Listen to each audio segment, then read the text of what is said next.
Sa Pilipinas, hindi na bago ang mga away ng influencers.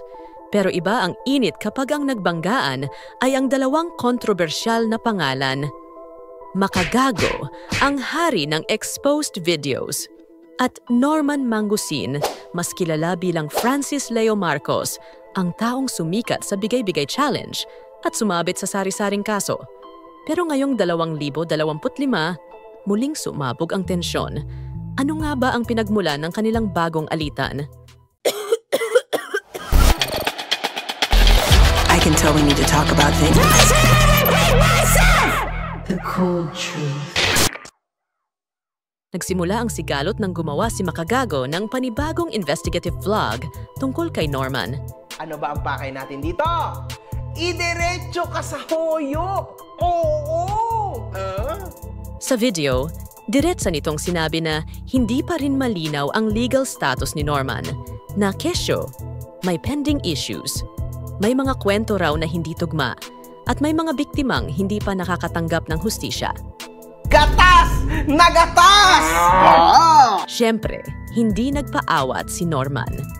Sa isang live stream, sinagot niya ng diretsahan, "Huwag mo akong tirahin kung hindi mo alam ang buong kwento." Ako naka-live. 3 times a day nagla-live ako. How can you say na nag-hide ako? Sige nga. Ako'y tumutulong, habang ikaw, puro ka lang salita. At doon nagsimula ang sunod-sunod na palitan ng maaanghang na salita. Kilala si Makagago sa receipts, kaya gumawa siya ng part 2. Mas mahaba, mas masinsinan, at mas matapang. Kakahon kita!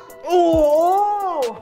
Naglabas siya ng screenshots, testimonies, at mga video interviews ng mga taong umano'y naloko noon.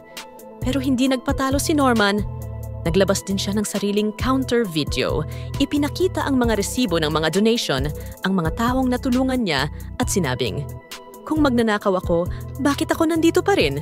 Bakit patuloy pa rin akong minamahal ng tao?" Nag-init lalo ang social media. Team Makagago versus Team Francis Leo Marcos. Walang gustong magpatalo. Diretso ko to sa kahon. Hintayin mo!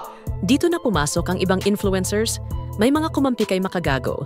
Sinasabing tama lang na i-expose ang dapat i-expose. May mga dumipensa kay FLM na kesyo hindi raw dapat questionin ang mga taong tumutulong. Gumawa pa ng TikTok stitches ang mga tao. May mga parody. May meme wars. May nag-livestream reaction na umabot ng 4 na oras. Ang beef ay naging national spectator sport. At habang lumalaki ang ingay, lalong humihigpit ang tensyon sa pagitan ng dalawang personalidad. Dito na naglabas ng pinakamabigat si Makagago, isang full expose na may mga dokumento, timeline, at statement ng ilang akusado. At dito niya binitawan ng linyang, hindi ito personal. Ito ay para sa transparency. Pero sumagot si Norman sa paraang hindi inaasahan ng lahat.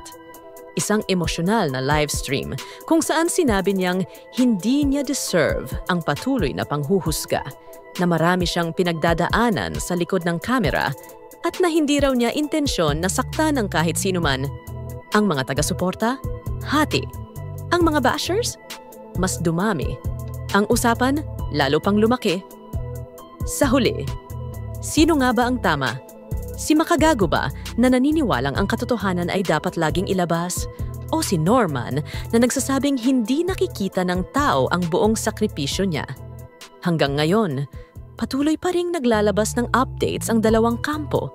At tulad ng maraming Filipino online feuds, mukhang matagal pa bago ito matapos. Isang bagay lang ang malinaw. Kapag nagbanggaan ang dalawang higante ng social media, ang buong internet ang nanginginig.